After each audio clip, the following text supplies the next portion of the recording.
दरिया बन गई, जो एक ट्रेलर है, क्योंकि मॉनसून की पूरी पिक्चर अभी बाकी है। और इस बात से न दिल्ली सरकार पूरी तरह वाकिफ है, क्योंकि पिछले साल दिल्ली ने बाढ़ में जो हाहाकार मचाया था, उससे सबक लेते हुए दिल्ली सरकार अलर्ट मोड पर आ गई है और बाढ़ की स्थिति दोबारा पैदा न हो, उससे बचने के लिए सरकार के मंत्री से लेकर विभागों के ऑफिसर भी अब अलर्ट हो गए हैं। इसे लेकर दिल्ली सरकार के मंत्रियों ने बीते दिन संबंधित विभागों के साथ बैठक की और जरूरी दिशा निर्देश भी दिए। और हमारे संवाददाता अलग अलग जगहों से जुड़े हुए हैं। हम तस्वीरें आपको अभी दिखा रहे हैं देश के अलग अलग हिस्सों की, और वहां के हालात के बारे में हमने आपको बताया। हमारे संवाददाता मोहित शुक्ला दिल्ली से जुड़े हुए हैं, अभिषेक हमारे साथ जुड़े हैं देहरादून से, और लखनऊ से अनुज भी हमारे साथ जुड़े हुए हैं। मोहित, पहले आपके पास दिल्ली की बात, राजधानी दिल्ली की बात। बारिश हल्की भी होती है तो राजधानी दिल्ली में कई इलाकों में पानी और जल जमाव की स्थिति पैदा हो जाती है। पिछले साल की बाढ़ की स्थिति जो थी, उससे हम अभी तक भूले नहीं हैं।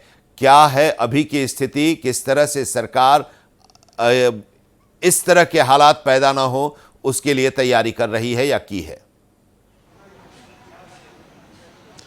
देखिए आनंद, आपको बताना चाहूंगा, राजधानी दिल्ली में सब कुछ तय हिसाब से नहीं चल रहा है। इसकी वजह यह है कि 28 तारीख को ही मानसून राजधानी दिल्ली में दस्तक दे गया, जिसकी आधिकारिक तिथि 30 तारीख थी, यानी कि 2 दिन पहले दिल्ली में मानसून आ गया। उसके बाद आप देखिए जो ट्रेलर था, मतलब जो आगाज हुआ था मानसून का, उसके हिसाब से वो अंजाम तक नहीं पहुंच पाया। और आप देखिए राजधानी दिल्ली में 33 डिग्री टेम्परेचर था, और जो कि बढ़ के 35 डिग्री हो गया था, और मतलब आने वाले 2-3 दिनों में टेम्परेचर और बढ़ेगा। अब बात यह है कि जब 28 तारीख को जमकर दिल्ली में बारिश हुई थी, उसके बाद भारी बारिश का अलर्ट जारी किया गया, बावजूद उसके 2-3 दिन बारिश नहीं हुई। और फिर जिस दिन अलर्ट नहीं था, 3 और 4 तारीख, उस दिन बारिश होती है। उसके बाद फिर एक बार अलर्ट जारी किया जाता है और बारिश नहीं होती है। तो राजधानी दिल्ली में अलर्ट के बावजूद भी कभी बारिश हो रही है, कभी बारिश नहीं हो रही है। मतलब मानवनवल चल रही है, इंद्र देवता नाराज हैं, लग रहा है ऐसा। और किसी भी तरीके से राजधानी दिल्ली वालों को उतनी बारिश नहीं मिल रही है। और जुलाई के पहले सप्ताह में राजधानी दिल्ली में 61% कम बारिश दर्ज कर ली गई, जो कि जून के आखिरी सप्ताह में 200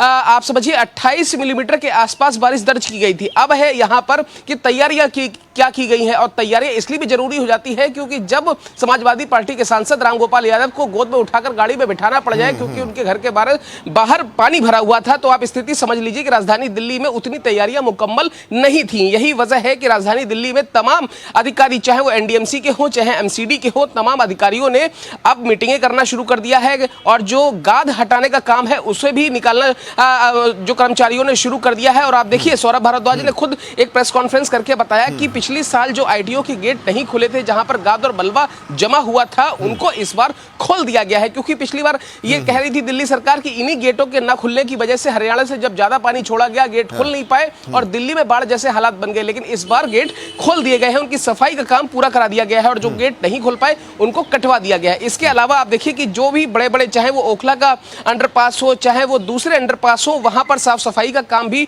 शुरू कर दिया गया। एनडीएमसी के इलाके में हम देखते हैं मिंटो ब्रिज का जो इलाका है, जहां पर अक्सर पानी भर जाता है, वहां पर भी जो पंपिंग सेट थे पानी निकालने के लिए, उनको लगा दिया गया है। जो बंद पड़े थे उनको रिपेयर कर दिया गया है, और खासतौर पर एनडीएमसी एरिया में 5 पंपिंग सेट रिजर्व में रखे गए हैं। इसके अलावा आसपास के जितने भी नाले थे, जो चौक थे, उनकी सफाई करा दी गई है। ये सरकार कह रही है, और आप देखिए ये उनके दावे हैं। हकीकत तो तभी पता चलेगी जब एक बार जम के जब एक बार फिर से जब बारिश होगी, तब सामने आएगी तस्वीर और सामने आएगी। जरा उत्तर प्रदेश की बात करते हैं। अनुज आपके पास आते हैं, लेकिन इस उत्तर प्रदेश के बारे में अपने दर्शकों को बता दें कि यूपी में भारी बारिश को लेकर अलर्ट जारी कर दिया गया है। लखनऊ, पीलीभीत, बहराइच, सीतापुर, ये वो इलाके हैं जहां पर अलर्ट जारी किया गया है। श्रावस्ती, बिजनौर, अमरोहा, बरेली में भी अलर्ट जारी किया गया है। और अगर पूर्वांचल की बात करें तो पूर्वांचल के कई इलाके हैं जहां पर अच्छी बारिश के आसार जताए जा रहे हैं। गोरखपुर, देवरिया, कुशीनगर में अलर्ट जारी किया गया है। लखनऊ में कल रात से तेज बारिश हो रही है, और लखनऊ की बारिश की वजह से लोगों को परेशानी भी हो रही है। उसके बारे में हम अनुज से जानकारी भी लेंगे। लेकिन इस बीच मुजफ्फरनगर की अगर हम बात करें, पश्चिमी उत्तर प्रदेश की, तो यूपी के मुजफ्फरनगर में बारिश का कहर जारी है, और तेज बारिश के बाद नहर का जलस्तर बढ़ गया है। नहर के तेज बहाव के कारण जमीन धंस गई है, और जमीन धंसने से सड़कें जलमग्न हो गई हैं। तो ये स्थिति है उत्तर प्रदेश की, चाहे वो पश्चिमी उत्तर प्रदेश हो, पूर्वांचल का इलाका हो या अवध का इलाका हो। अनु जरा बताइए अभी क्या अपडेट है? लखनऊ में भी तो जमकर बारिश हो रही है।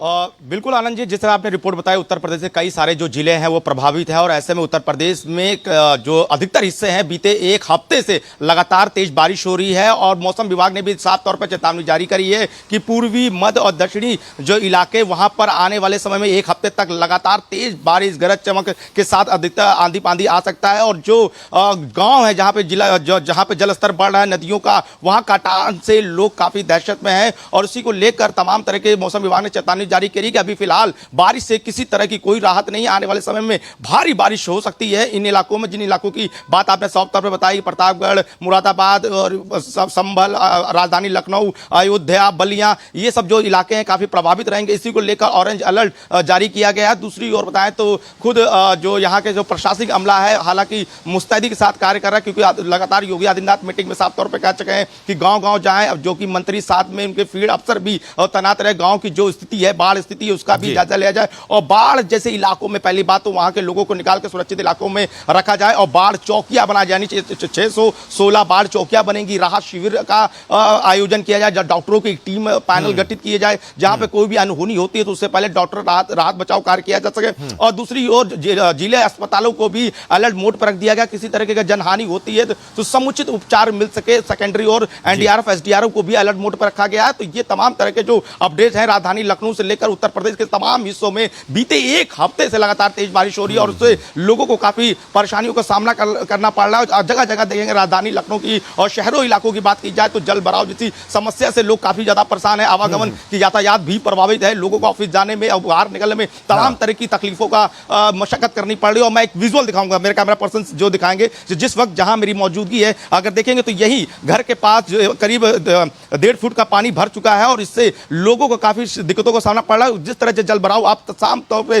तस्वीरों में देख सकते हैं, ये राजधानी लखनऊ का वीआईपी इलाका है, जहां पे सामने अगर देखेंगे तो ये राजभवन है और राजभवन के ठीक सामने वीआईपी इलाकों की ये हालात है कि जरा सा पानी बरसा नहीं की जो अगल बगल के जो इलाके जहां पर है इस तरह की जल भराव जैसी समस्याओं को लोगों को काफी दिक्कतों का सामना करना पड़ता है। तो राजधानी लखनऊ भी अछूता नहीं है, क्योंकि बादल ने विकास की तमाम तरह की जो प्रशासनिक अमले दावे करते हैं विकास की कि ये इस तरह की दुरुस्त है, वो पोल खुलती नजर आ रही है। आनंद जी बिल्कुल। और जरा देहरादून का रुख करते हैं, अभिषेक हमारे साथ जुड़े हुए हैं, वहां भी बारिश हो रही है। अभिषेक, अब मैदानी इलाकों की हम बात करें तो वहां पर बारिश होती है तो जल जमाव की स्थिति होती है, सड़कें टूट जाती हैं, लेकिन पहाड़ी इलाके की अगर हम बात करें तो वहां पर तो कई तरह की परेशानियों का सामना करना पड़ता है लोगों को। पहाड़ें दरकने लगती हैं, भूस्खलन होता है, सड़कें टूट जाती हैं, गांव का शहरों से, एक इलाके का दूसरे इलाकों से संपर्क टूट जाता है। क्या स्थिति है वहां पर?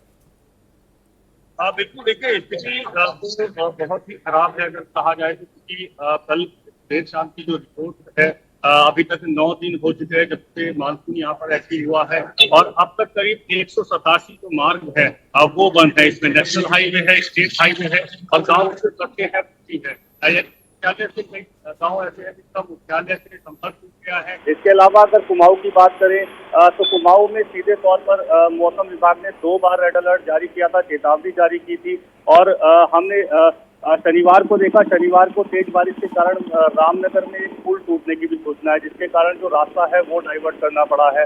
इसके अलावा अब तक, क्योंकि आज 10वां दिन है जब से मानसून एक्टिव हुआ है, 12 लोगों की अब तक जो है मौत हो चुकी है।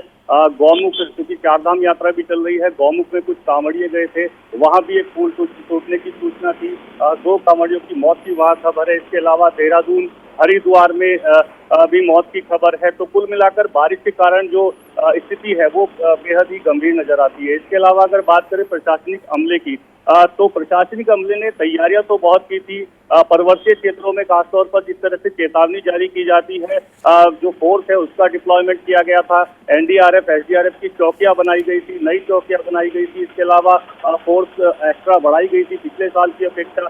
लेकिन जो स्थिति है वो भी अभी अभी बेहद गंभीर बताई जा रही है। एसडीआरएफ, एनडीआरएफ के अलावा जो आपदा प्रबंधन विभाग है वो भी लगातार नजर बनाए हुए है।